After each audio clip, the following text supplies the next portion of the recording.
Hello, welcome back to your Plastic Addiction, the podcast with no catchy tagline. I am joined once again by my two wonderful co-hosts, Mio Hi. and Lord Giga Ice.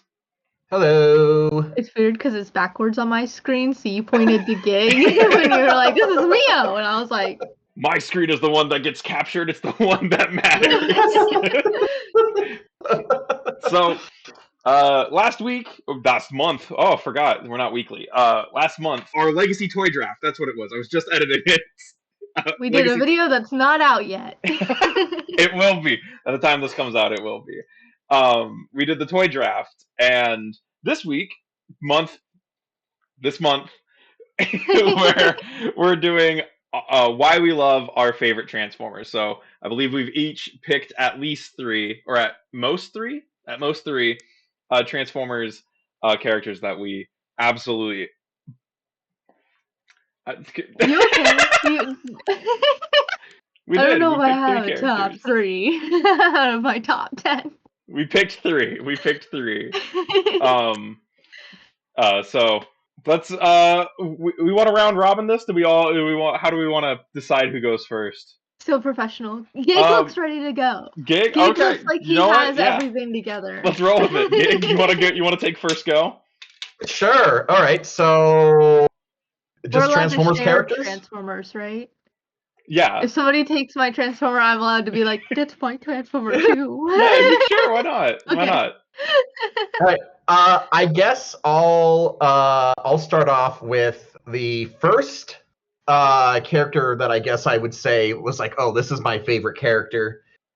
Goes all the way back to my childhood when I first got into Transformers, and it is Starscream.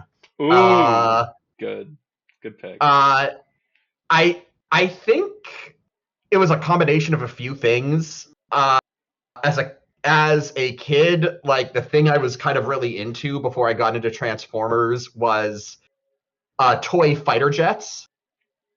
I really loved the movie Top Gun, and I had various toy fighter jets, and then so when I got into Transformers, I think Starscream was a very natural segue because of that. That makes sense. And then I think what happened was watching the G1 cartoon as a kid. Starscream is kind of the best. Like, he's just the interest. Like without him, there's kind of like without the drama, it's kind of just like they see each other, they fight, but with Starscream, it's like a whole monologue. There's a lot of good moments for him too, with like Jetfire. Like the whole Jetfire dynamic is really fun. It's a really fun dynamic, and I think what really helps is that it strangely, and again, like as a kid, I probably wasn't picking up on all of this overtly, although on some subconscious level, maybe I realized it, was that like it adds a lot of depth to Starscream, if you think about that, where it's like he's kind of just been this cowardly, sniveling, like backstabbing bastard the entire show, and then he's like, yeah, I was a scientist, and this was my buddy, and it's like, well, you were a scientist? Like, you, this guy? And it kind of just adds something to him, and then to steal something actually from the Pointless Hub Transformers 86 video that's still kind of recent. You see that episode and you have in the back of your mind that like Starscream is a scientist. A lot of it actually starts making sense. G1 Starscream, and actually I would say it's not just G1 Starscream. I was like 14, 15 when Armada launched. And so like sad anime boy Starscream I was like Starscream. Yeah, I was like the perfect age for that character to be my spirit guide. So I have a fondness for Armada Starscream, and there are other versions of the character. Animated Starscream's kind of fun, but so I would just say overall it is just Starscream, but particularly for me, the G1 and Armada versions are my most favorite. And yeah, like I said, wouldn't be my favorite today. I wouldn't call my favorite today, but I still adore him. He's great.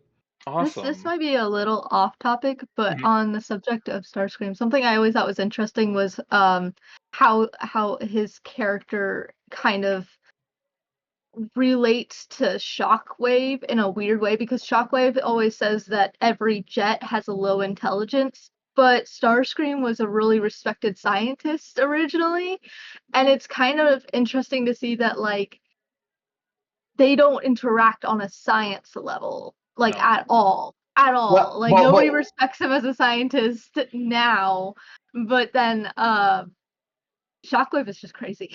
Well, I mean, Shockwave's also a misogynist, so maybe he's also racist against jets. He gets it from G-Axis. Yeah, Jack. I'll throw mine out there since we're on the topic of Shockwave, and this is tangentially related to Shockwave. Okay. One of the ones I wrote down is Monstructor. I absolutely adore Monstructor. He's one of my favorite combiners, if not my favorite combiner. And I think the big reason for it was when I was a kid, and I've talked to fellow YouTuber Treebot about this, but there was a book fair that combined 6 of the IDW Spotlight comics together, and in Spotlight Optimus Prime, Monstructor shows up. And as a kid who had grown up on G1 reruns, I was like, who the hell is this guy? What is this thing? He's fist fighting Omega Supreme. What's going on?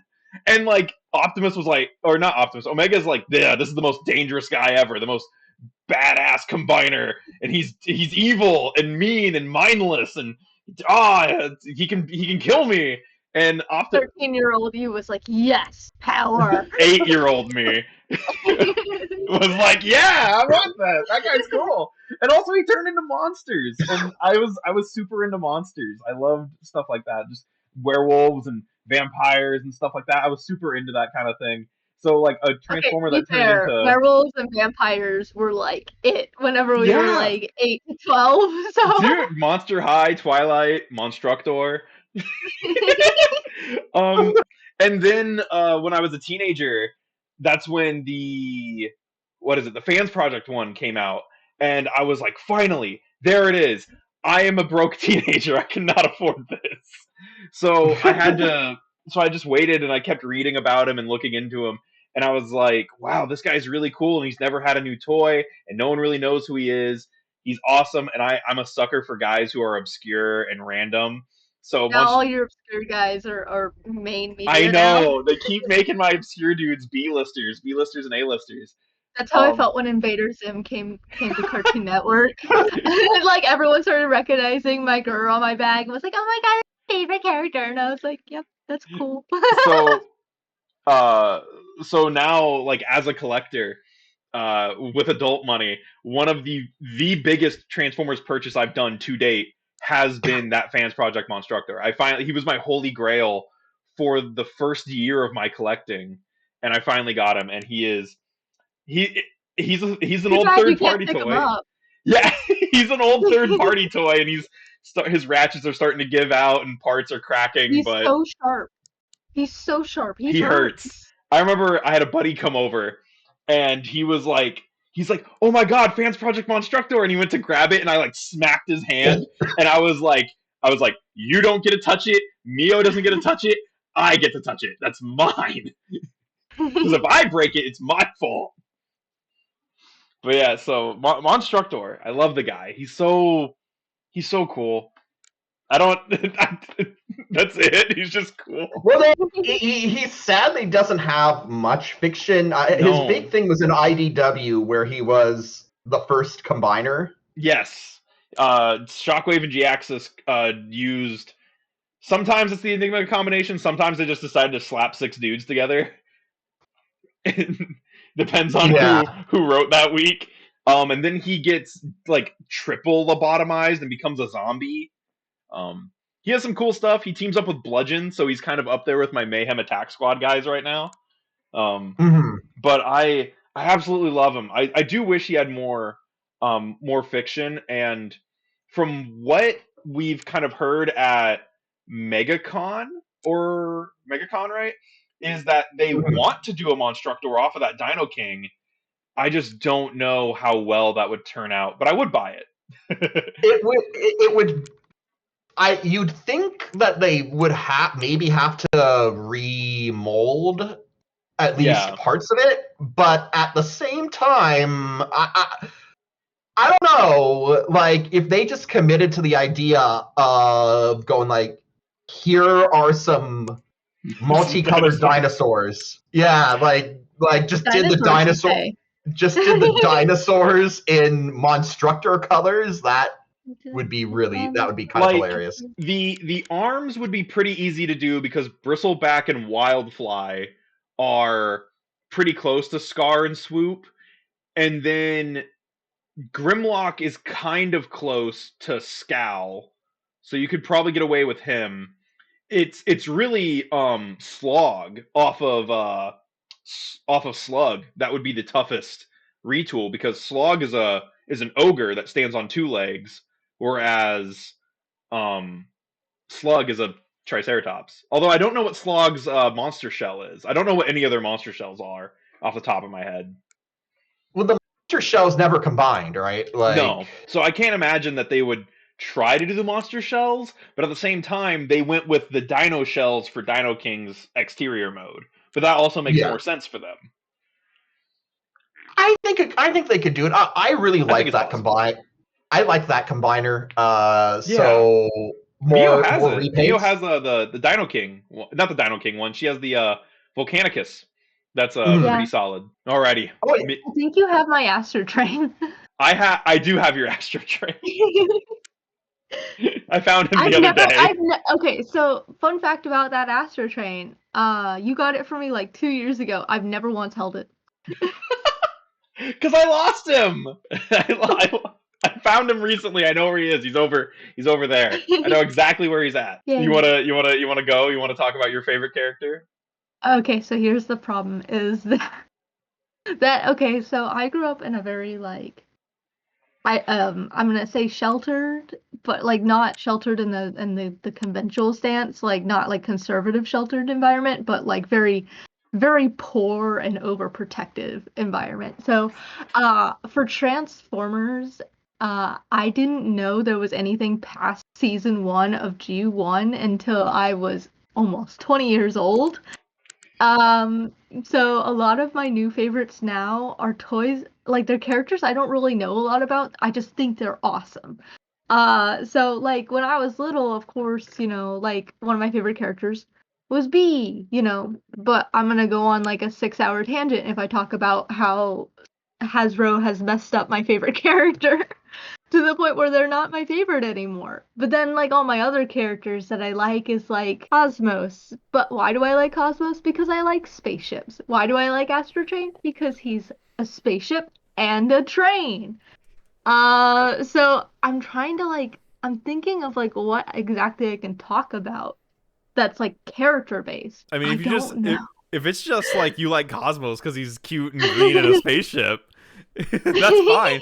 You do really like the episodes. You gotta fix his arm for me because it just kind of. I know. I gotta put some Kiki's joint fix up in there. Okay, so like, I guess I can go on a small tangent about Bumblebee because he's the coolest. So like, I know everyone's like, oh, of course you like Bumblebee. You're a girl and you like Bumblebee. Shut up. I like Bumblebee, not because he's small and he's cute, although he is. I like Bumblebee because in the original series, he was like this childlike, wonders the world, absolutely loved exploring, but that's his job, right? He's supposed to like exploring. He's supposed to like finding out information. He's supposed to like discovering new things. Maybe not on a scientific level, more of a spy level, but that's his job, is to be cautious of the environment around him and always be like learning about the area around him. So I liked that he always had like this childlike wonder, that he liked learning how to play sports, and I liked that he liked learning about human beings, and I liked that at the end of the day, no matter how goofy he was the guy who knew how to do his job. Like, Yeah. and I feel like more modern shows kind of killed that to turn him into the joke character, for the Yeah. quick laugh. I feel like the newest Earth, it's called Earthrise, right? The Earthspark. one with the two, Earthspark. Yeah. In Earthspark, what I didn't like about him was that they tried to take a character that has spent literally decades just being the laughing stock of the Autobots for the quick joke. Nobody took him seriously at all, and they tried to make him into a teacher that was too serious about his job and didn't really care about learning about the environment around him and just wanted to have a sit down, do it as is lesson. And that's not Bumblebee. Bumblebee isn't a sit down, scribble in your textbook kind of guy. Bumblebee is a let's drive to the ocean and talk about why it's important to the ecosystem. Yeah. Let's talk about how you're able to keep yourself safe. Let's talk about areas you can hide if you were in danger out in the open. Like that's Bumblebee. I do And like so, Danny Pudi as his voice actor, though. oh yeah, wonderful voice actor. But I mean, that's why I like this dumb little character so much. He's so cute. I forgot you had Um, core class. I forgot you had that many bumblebees. he's so cute. Look at his little car. But he's so cool too. Look at him. There he is. So many bumblebees. The Mio Hive. The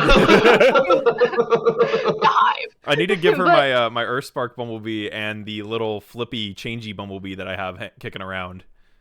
I remember Bumblebee is actually a pretty decent figure. Yeah, my it my is. my family's a little messed up. So like my mom, weird moment, my mom, anytime she liked something, I wasn't allowed to like it, but if my sister didn't like the same thing she liked, she would get upset. Bumblebee was her favorite character, but it was just because she liked the Volkswagen car, and so Lame. I wasn't really allowed to like Bumblebee in my childhood. So that's a fun fact. I also didn't grow up with any of the toys because I was poor. But as a character, I think Bumblebee deserves to be revived as the guy who gets the job done. Not just like the jokester, somebody who has childlike wonder but also is a pro at what he does. I think we're getting there I too. I kind of miss G1 Bumblebee, and yeah, I would love to see that characterization come back. Yeah, I think we're getting there with Earthspark. I think Earthspark is the closest we've gotten to that. Same thing, kind of, with Bumblebee movie Bumblebee. Like that's almost there. Is that Puffer? Yeah, Same thing with that, but I still feel like it's too far. Like, also, I don't like the modern dichotomy of, oh, he's just a baby versus no, he shoved a chain in a guy while he transformed to watch him explode. Yeah, okay, life yeah. in Bumblebee is very bipolar. Yeah, two extremes, and he's at both ends. I think Rise of the Beast pulled it back Like a little me. bit, where he's this, he is like this get it done scout type character. Which Rise of the Beast Bumblebee, I'll take any chance to glaze Rise of the Beast. That movie's great. Rise of the Beast Bumblebee is pretty close to G1 Bumblebee in terms of he is a get it done kind of guy, and he's just like kind of the recon dude. He does what it takes on the battlefield, and he's gonna figure out what's going on. I really liked that about Rise of the Beast Bumblebee, as little as of that movie that he's in. Yeah, I mean, he was the original favorite character for me, and some people, since I've joined the community, has made me feel a little bit of ashamed for liking You him. shouldn't feel Never feel bad about your favorite But- character. No. But like I don't know, even in D&D, I've always been more of a rogue class person. So I like the stealth, I like the adrenaline of trying to get information. I think Mhm. like that was something that drew me to his character was that he wasn't let's shoot first, ask questions later kind of guy. He was I have to fend for myself if I have to fend for myself. Funnily enough, the character who shares the most physical similarities with him in G1, Cliffjumper, was a shoot first kind of guy. Yeah. Who's just like, man. He's like, I suspect Mirage might not be on the up and up. Time to murder him. Time to pull out the bazooka. Yeah. Alrighty. Just like just pulls a bazooka out of nowhere. Hound's like, where'd that come from, Cliff? What's going on? Cliff's just like, shut up. It's just the Deadpool scene. Where were you hiding at? Nowhere. So, Gig, your next favorite character, your second pick. Oh, okay. I've got to rep my JG1 Weeb credentials and say Star Saber. That's a solid pick. Nice. So I was introduced to Star Saber in around the early 2000s when I joined the internet fandom and saw the JG1 guys for the first time. And of course, then there was like no chance that any of these characters would ever make it to the West. Like, Hasbro make a Star Saber toy? That's not ever going to happen.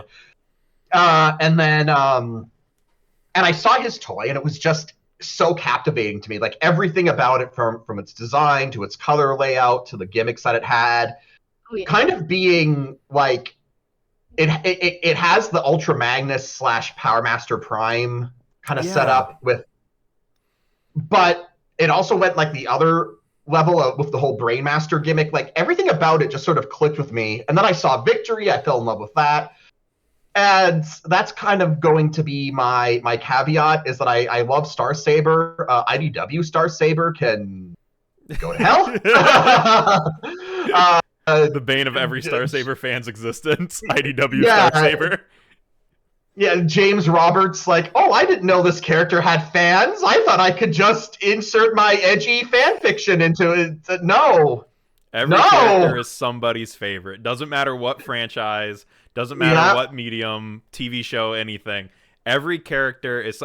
I was thinking about this earlier. Someone out there says that Filch from Harry Potter, the guy with the cat, someone says that's their favorite Harry Potter character. Someone out there says that. Yeah. Oh, absolutely. It's every character is someone's favorite, and every issue is someone's first issue, right? Yep. To quote Stan Lee. So, like, yeah, and so I kind of fell in love with Star Saber. I think because like he was just so. This is gonna sound weird because in a lot of ways he was very standard at the time that he was a very standard character at the time he was created. But when I came across him, he kind of stood out. I came across him when I was in my teens, when I was getting into, well, I'm just going to say more edgy kind of fiction. One might say morally gray. But like Star Saber is just kind of this very straightforward, really good dude. He is just, he's very upstanding. He does the right thing. And he does and he will do the hard thing because it is the right thing. Yep. And there's just something very wholesome about that.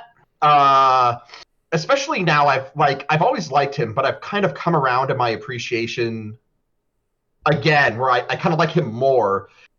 Especially having watched fiction in general, Transformers, but Transformers specifically, kind of has gone through this cycle. It started with IDW. It's continuing under Skybound, where it's like, okay, we're going to make everything grittier. And I'm not saying any of this is bad. Skybound is probably one of my favorite iterations of Transformers to come along in a long time. I love what Skybound's been doing. But just kind of... But I will say one of my favorite parts in Skybound is Optimus Prime kind of just being this guy. He's like, no, I value life, and that is going to be my guiding my guiding mantra. And Star Saber really embodies that same energy. And there's just sort of this really nice confluence of the whole honorable swordsman character archetype with just his commitment to doing the right thing and protecting innocent people, protecting life, protecting just the average person in the galaxy from the Decepticons like crazy conquest plans, and Deathsaurus has a gun that can destroy a planet, and Starsaber just being this good dude just really stands out to me. And it's something that I think has gotten rarer in fiction, as we're still kind of going on from that late 2000s, make everything kind of gritty, and Starsaber kind of stands out in a really good way for that. So yes, Starsaber. I'm way more familiar with Starsaber from the Transformers the manga, where Yes. he is where it's the general theme is my space dad can beat up your space dad. And Yeah, that's great. Look, Deathsaurus has a really good point, which is why have children if they can't beat up the children of your archenemy? Exactly. It's a lot of fun. I like Transformers the manga. It's very fun. It's very goofy. And Starsaber, something I do like about Starsaber is he's very and I mean this in like the best way, but he's like baby's first obscure Transformer in a lot of ways, because like I remember getting into the fandom and looking deeper into Transformers, and Starsaber was one of those characters who, like, when people are like top 10 obscure Transformers characters, Starsaber's almost always in there somewhere. So, yeah, absolutely. And he's very cool. I think part of it 100% is because he's not a Headmasters character, which most people kind of know about the Headmasters or because of the Rebirth. Starsaber is from the show after that, where we just didn't get anything from that back in the 80s. 2 shows after that, because Master Force came after. That's right. Yeah. So yeah, he was deep into the JG1 stuff. He's from the last full G1 series, because Zone was just it was like a 3-episode OVA. Yeah. And then I think it's a 1 episode. It's really short. 1 episode, yeah, and then Return of Convoy was just a manga. It didn't even get a show. So like Starsaber is from like the last G1 like series. So that definitely adds to it. But it has actually been really cool to see Victory become more accessible, because I'd say Victory and Armada are probably my 1A, 1B favorite Transformer shows. And yeah, it's just been cool seeing that recognition over the last couple of years. And so much so, like, I know a lot of people will complain that like the HasLab Starsaber could have been done at retail, and I agree. He probably could have. He probably could have. But at the same time, like, I do kind of recognize like Hasbro going like, okay, like we don't know how popular this like JG1 is. We need a test balloon. Yep. And because like HasLab Starsaber did so well, like I think we talked about this on our last show, like there's JG1 representation in the main line that coincidentally all came out after Starsaber funded. So like, yeah, could this guy have been at retail? Yes, but at the same time, I'm happy he happened. It's so good. And he did what had to be done for the greater good, which is a very Starsaber thing. I have a feeling someone might be putting his rival somewhere on their list. Knowing what I know about the people in this call. So before we get to him, I'd like to interrupt with my next favorite with a character. good sponsor. Always Coca-Cola. I blurted always Coca-Cola. Whether I'm filming my podcast. But no, interrupting my friend. Shot of Nod at a local restaurant drinking a Coke, giving a thumbs up to the camera.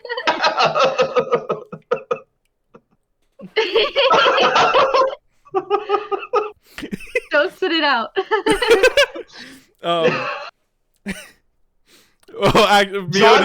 John Coca-Cola won't offer the money if you spit it out on camera.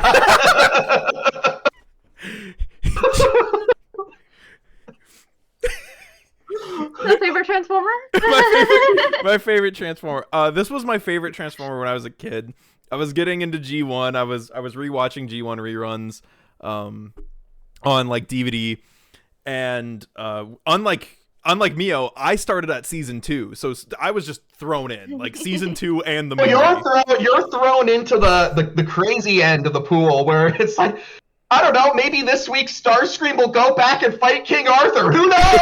What's gonna happen? Just thrown into the deep end where there's like anything goofy, get in there.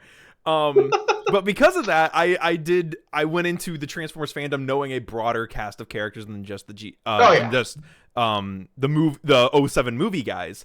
And I feel attacked.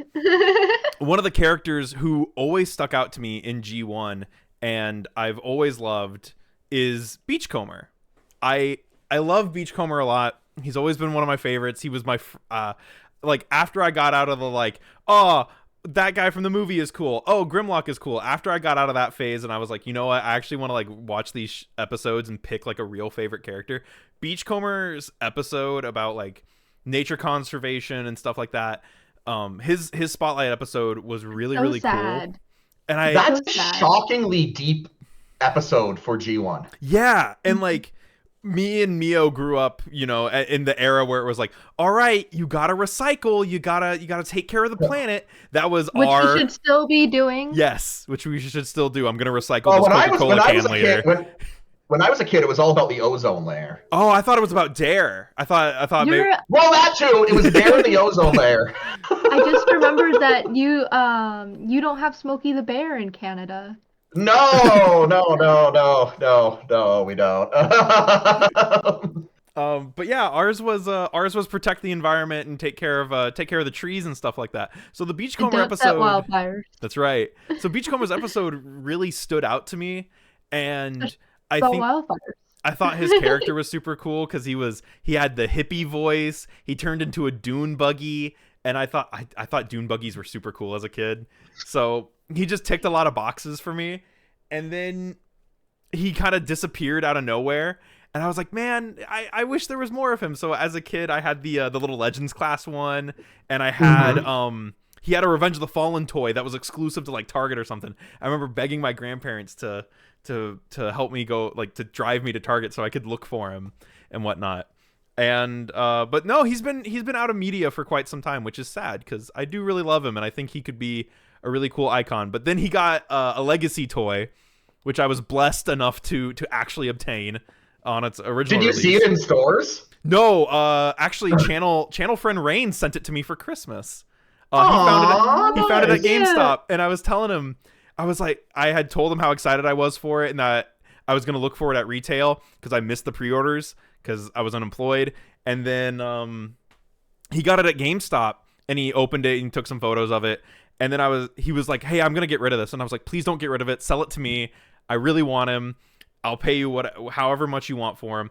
And then Christmas rolled around and it had been like a month after. And he's like, hey, I sent you a surprise. Merry Christmas. And it was Legacy Beachcomber. Aww, so that's so sweet. And Paradise Parakeet, he's in the box too. Yeah, I was gonna make a joke about how Beachcomber actually got demoted. He's just an accessory for Paradise Parakeet. I was so excited. We mentioned Skybound a little bit earlier, and I was so excited because spoilers for season 1 of Skybound. Beachcomber shows up in episode 6, and I was like, oh my god, this is so cool, it's Beachcomber. To which Mio immediately ruined and went, how long do you think he's gonna last? Oh. But he's hanging in there, and he got don't censor Beachcomber, camera. It's censoring that. Oh, there it goes. He got his own cover. I double dipped on this comic just for the Beachcomber cover because I was like, I need this. I remember being like, you kind of cried a little when I was like, so I'm scared for Beachcomber, and you're like, why? And I was like, because yeah. And And then I was like, well, as long as their stories stay separate. And then eventually I was like, oh no. we get anxious for Beachcomber. But no, he's all right, and I'm very happy that he's back. He gets his own cover. He's back, and he's in the main story. I'm so excited. I'm very happy. It's a good time to be a Beachcomber fan. We got our Beachcomber toy. We got him in our comic book. and they just put him back on stock on Hasbro Pulse. Yes. So if you missed out on Beachcomber, you might have already missed out on him again. I've got a pre-order in for him because I never saw him in person. It was... His face did like the full like emoji frown. I said for now. I do. It's censoring my Beachcomber. Censoring the label. I had G2 Beachcomber back in the day, the green and orange one. I love him. He is so good. He is everything a Beachcomber needs to be. I did have the Power of the Primes one for a while, but this is a straight upgrade. Yeah, I've got the Power of the Primes Beachcomber, and it's solid. I would say that for a kind of neglected character, his toys are still generally pretty good. He's not hard to do. I think it's because his engineering is just put the roll cage on the back of his feet, extend torso. Mm-hmm. He has like 3 steps, like grand total. He's very easy. But no, he's great. I love Beachcomber. Yay, Beachcomber. Yay, Beachcomber. All right, Mio, you want to go next? Okay, so I didn't know Transformers could be attractive until Deathsaurus, so we're not going to talk about him. I thought Deathsaurus would have been on your list. I thought we would have been talking about him. No, I'm trying to keep it to characters that are like, because this isn't your top favorite toys, this is top favorite characters. So I'm trying to keep it to characters. Okay. And it's funny that you brought up Beachcomber because Sea Spray. I love Sea Spray. So I didn't know Sea Spray existed until I was into my 20s. Which I know some of you are like, you're in your 20s? What? Stop. Anyways, Nod Secrets. showed me... We stole Mio from a cloning lab ran by the Jackal. Oh God. So Nod introduced me to Sea Spray because he was like, I think you'll really like him. He's just a sweet little guy. And he turns into a boat, and boats are like spaceships, and boats are like trains. And I was like, they're very different, but go on. Okay, so Sea Spray. Okay. Controversially, I will say that although he doesn't fall in love with a human, he does fall in love with a humanoid. A mermaid. And I know that that's very controversial in the Transformers community on if Transformers and humans are compatible in more ways than just romantic. But I thought that the way that they went about it was very sweet. I also like the weird, like, super sexist, like, boss robot that just randomly He's funny for like 2 seconds until he dies. Wait, shows up. Female. I want to say his name is I think it's Deceptitron or something like that. Yeah, it's something dumb. He's just your stereotypical round fat. Also an episode we have on Bot Talk still up on YouTube. I think it's on Patreon actually. No, the Sea Spray one is on YouTube.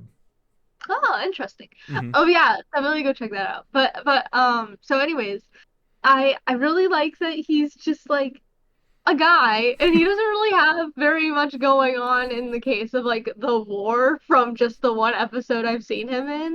He's more just like, yeah, I like cruising, I like my alt mode, I'm pretty confident in myself, and then he meets total babe and he's like, oh no. His canoe girlfriend. Yeah. And I like that he's like, I will save your people because you're hot. I like his voice is the like is the I love that bit. I don't know, he's just a sweetie pie who falls in love, and he's like, "You can be a boat too," and she's like, "Okay, I'll be a canoe," and he's like, "That works, babe." And they're so cute. They're so cute together. And also, when we rewatched the episode for the episode of Bot Talk, which we mentioned on YouTube, I remember we were watching it, and whenever he turns into spoiler, whenever he turns into a humanoid, because they're not technically humans, I remember you were like, "Yo, why he built like that though?"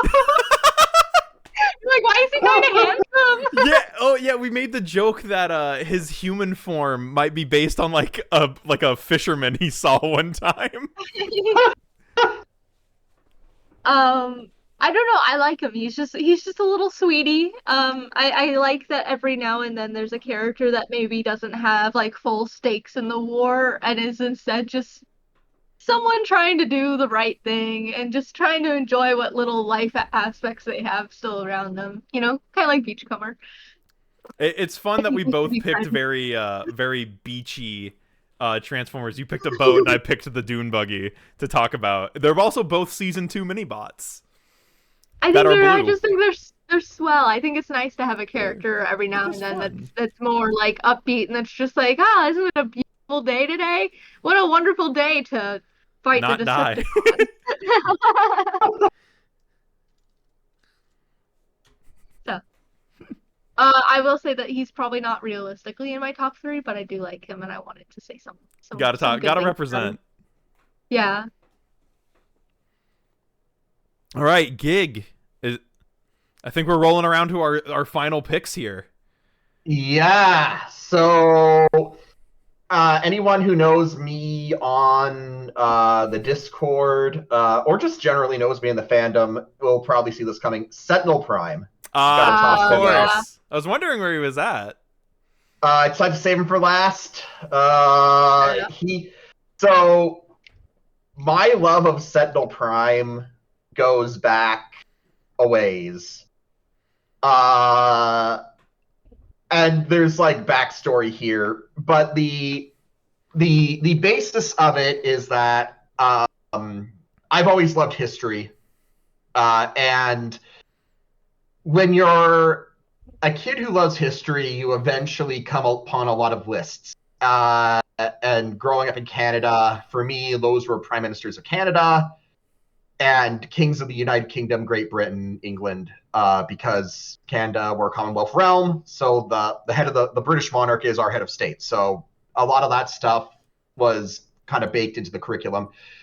And when you're studying stuff like the list of the prime ministers of Canada or the lists of all the monarchs or even stuff like the lists of US presidents or whatever, you always have like the really famous ones. The guys or the girls who get put on money, who get like holidays, who are the subjects of historical epics.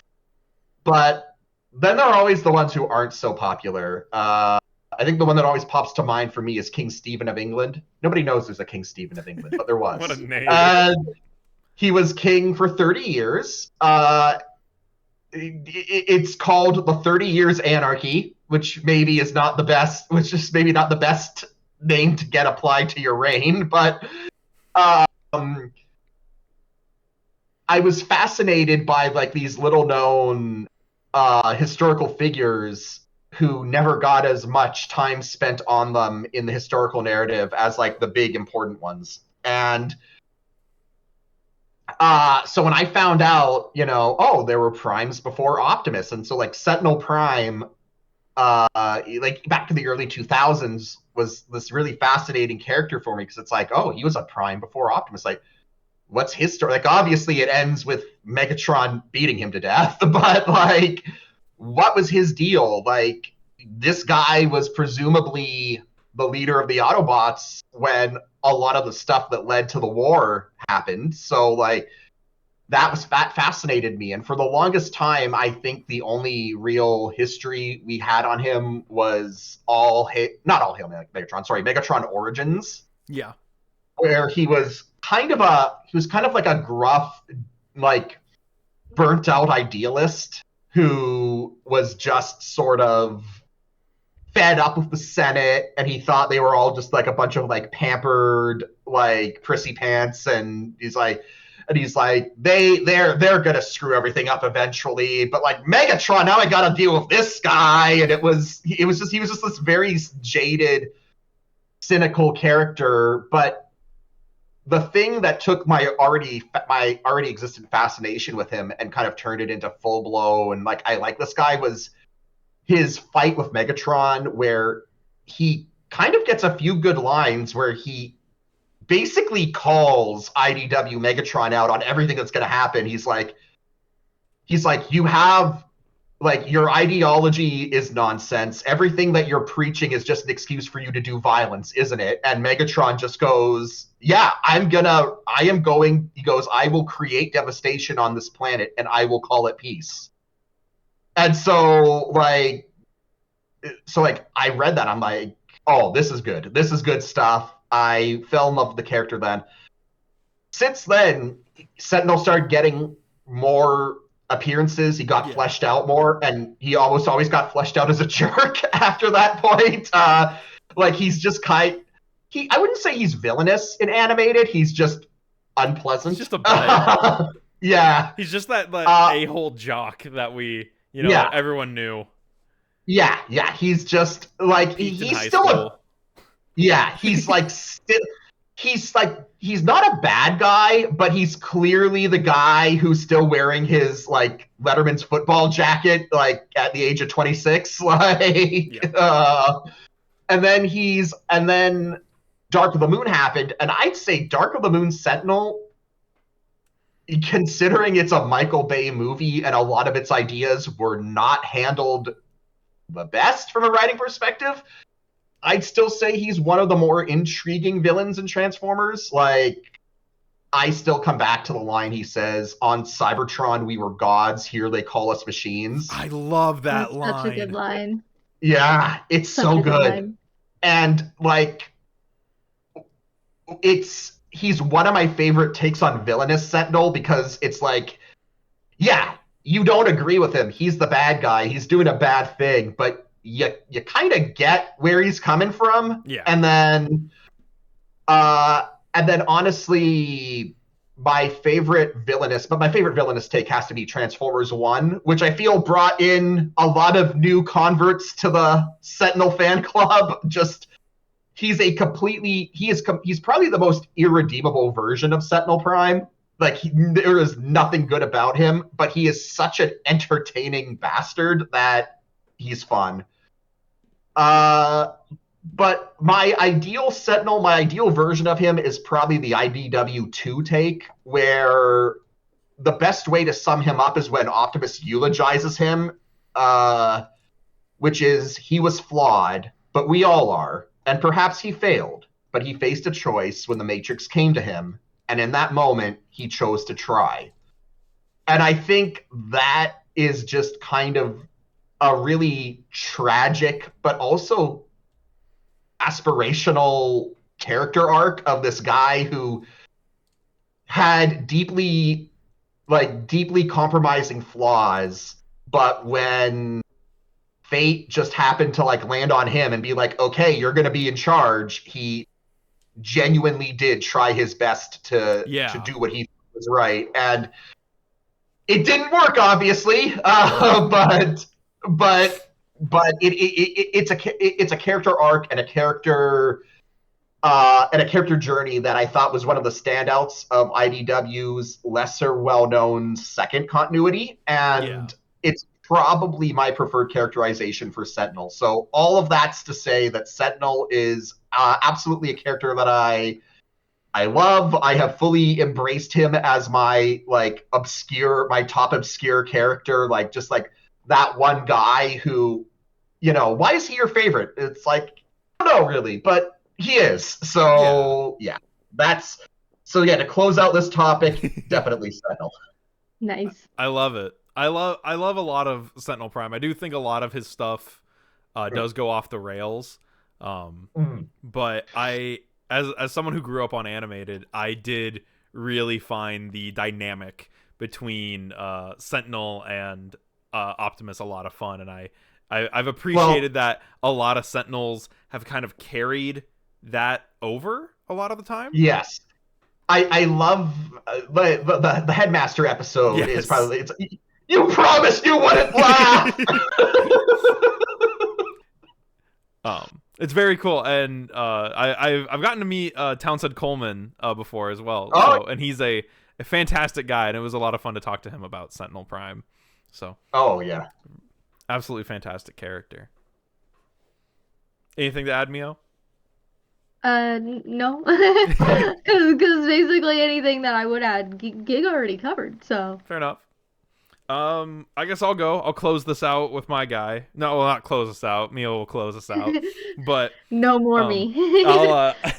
I'll end mine with a character that I had no idea who he was for a good couple of years, and then I found out who he was, and he's been a mainstay.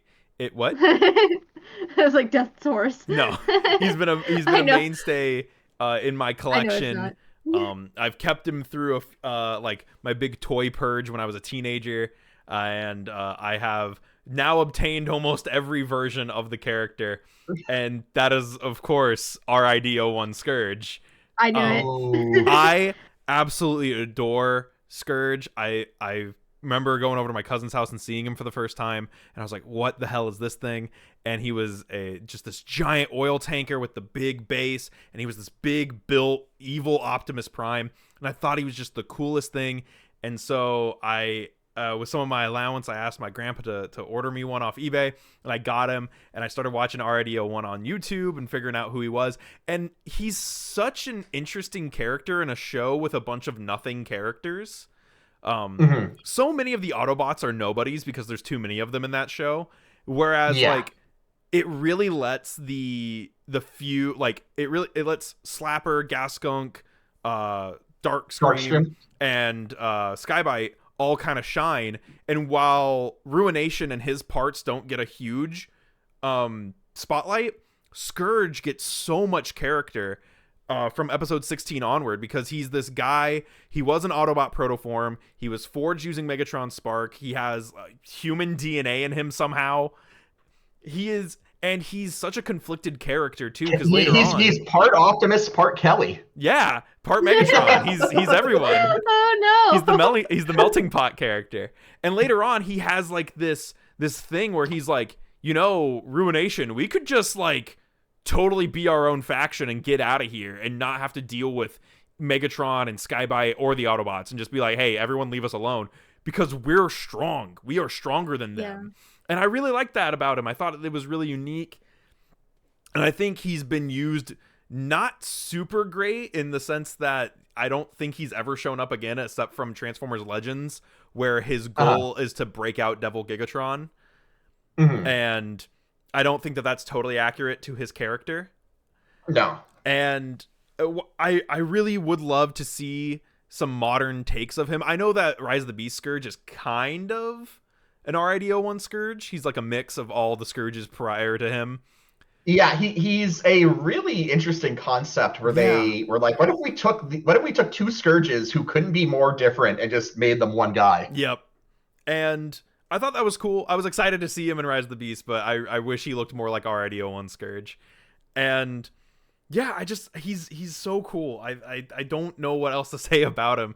I got the Legacy toy on pre-order when it came out. I finally tracked down the TFCC one and have that. I have his original. I have the Spy Changer. I think the only one I'm really missing is the Titans Return one, the Tokyo Toy Show.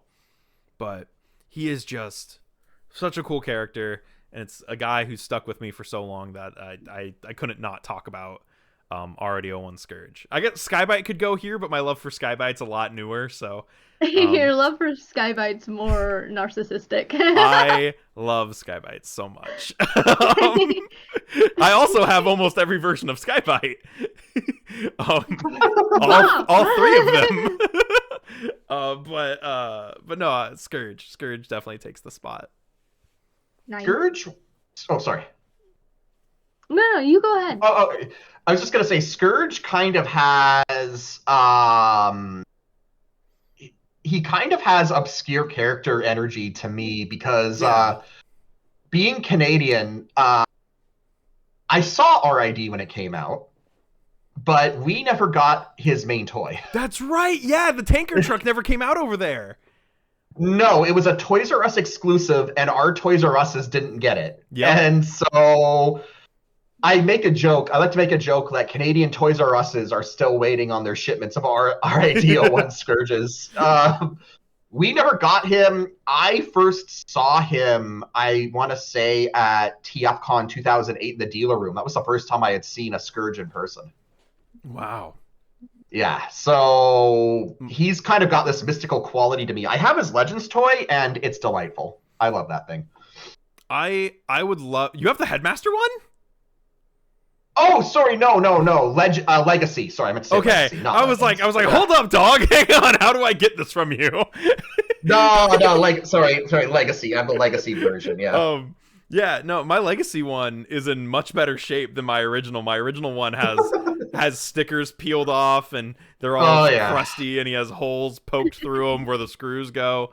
Because I had to because he had gunk inside of him, and I opened him up to clean him. There's a Toy Hacks kit for the original one that I need to get to fix up my OG. Because I've restored the chrome on it because the chrome was just garbage, but I have not replaced the stickers, and I really need to do that. Mio, your character. So I'm gonna go back and do I forgot I actually had another Bumblebee. Oh well. I guess I can show it. My boss got this for me. Oh yeah, Hot Wheel Bumblebee. Yeah. The good Hot Wheel Bumblebee I'll add. Hang on, wait, I have a Bumblebee at my desk too. It's the one after he gets rebuilt. Yeah. It's Goldbug. So, yeah, I know.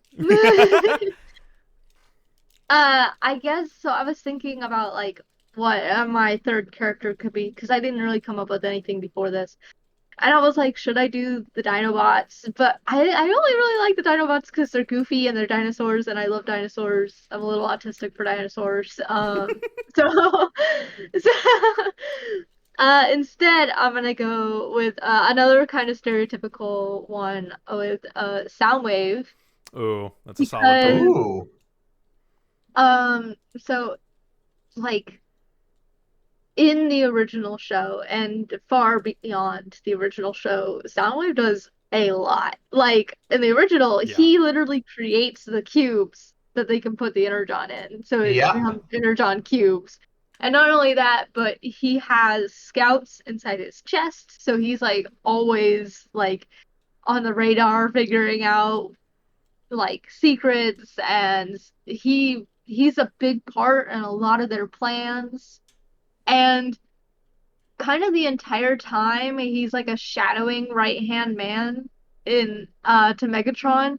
So like as a little kid I never really understood why like Starscream always thought that he would be in charge when like Soundwave was really like the one Megatron would like go to for like plans and information, and Soundwave was always the one who was organizing people and literally creating the things that they needed to survive. Like he basically was the entire team in one bot.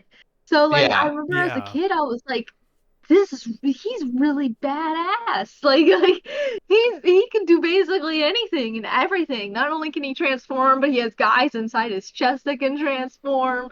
He can find out information from multiple sources in multiple ways. He can hack like radio waves. He can disguise himself and go out in the field if he really needed to. I like that he was a boombox. That was pretty cute. Yep. Too. His face is the Decepticon symbol too. Yeah, oh yes. Like I don't know, like there was just so much to like about him as a character, even in the original G1 show that was like really goofy and stuff that like as an adult you're like this guy could realistically lead everyone. And when I grew up he learned... just might and when I grew up and realized there was different adaptations, it kind of stayed very similar. Like he doesn't create drawn cubes anymore. I kind of miss that. I'm not gonna lie. Um, but he's still like this all around. I can do basically everything we need to do, and I can do it efficiently and effectively. Kind of bot. And like you're always kind of wondering like, why aren't you in charge? Why aren't you handling things? And there's lots of times where like the writers have explored him being in charge. And I don't want to spoil anything, but I feel like when they explore him in charge, I feel like it kind of on one hand they write him as a really confident, cocky character, you know, Yeah. like Soundwave superior, Yeah. all that. But whenever they give him the leadership role, and a lot of the times he's hesitant to do it alone, which I always found interesting. Because, like, on one hand, they could write him to be like, we all should have a say in what we do since our lives are at stake, and I'll take into account what you think our plan should be, and then I'll create a plan based on that data. But on the other hand, he always needs somebody else giving him, like, hey, man, it's okay, this is how you should lead, like he always has that voice. Most of the time it's Shockwave, but he always needs that voice to like gratify that what he's doing is the right thing, and a lot of times it leads him down the wrong path. Like I feel like if he just set out create his own team, he could be diabolical. I don't know, I adore him as a character. He He is fantastic. he ends up leading the Decepticons in Cyberverse, I think. I think you're right. I think he does. Yeah. Mm-hmm. And he's got a pretty good arc, I think, where he leads a faction of Decepticons in IDW. Yeah. And I also think, like, I don't think he was the specific inspiration for minicons, but I think the fact that he had those cassette minions, that's a play pattern that I think has reverberated a lot through Transformers. 100%. To the point where at the last convention, I think, where they revealed Haslab Laukaiser, they said specifically they like doing cassettes because they sell. And when you consider that they're killing core class for poor sales, it is interesting to know that like the only small guy figures that are actually consistently selling are the cassette dudes. I want to see how well like a 2-pack of minicons would do. Like explicitly like call them minicons. Don't call them micromasters. Don't call them weaponizers. Call them minicons. See how well those do. Yeah. I mean, they've done plenty of Armada remakes and lack minicons that they wouldn't have a shortage of guys to draw from. Cybertron Metroplex is missing drill bit. Oh yeah. Just saying, please, for the love of God, give me drill bit. Armada Starscream is missing Swindle. Yep. Optimus is missing Sparkplug. Jolt is missing from the No, we got a Jolt. But we Leader 1 for Megatron. Yeah, we need Leader 1, and we need a not shattered glass of the jet guy. Oh, and Ramjet for Tidal Wave. We need him too. Alrighty. I think I don't know. I just think he's cool. I think he's cool because a lot of times when they'll like set out a character to do a job that Soundwave knows how to do, most of the time they mess it up. Yeah. And then, they get shoot out for it, and then Soundwave is just kind of in the back and then like listening in on the conversation of these people who failed doing a job that he could have done. And then every time they're like, Soundwave, you do it. And then he gets it done in like half the time. So I feel like he has so much potential, and I kind of wish that they would kind of like explore his weird like narcissism, but also like his hesitation within himself too, like why he feels he's not necessarily fully worthy of making decisions on his own. Yeah. I feel like that would be cool. Superior, Constructicons inferior. Mic drop line of the movie. I think that just about wraps up our favorite Transformers. Thank you guys. Thank you guys for joining us. If you've sat through this entire thing, thank you for listening. Thanks for tuning in. Let us know your favorite Transformers and why down in the comments, and we will see you next time. This has been Your Plastic Addiction, the only podcast without a catchy tagline, and we will see you next month. Bye.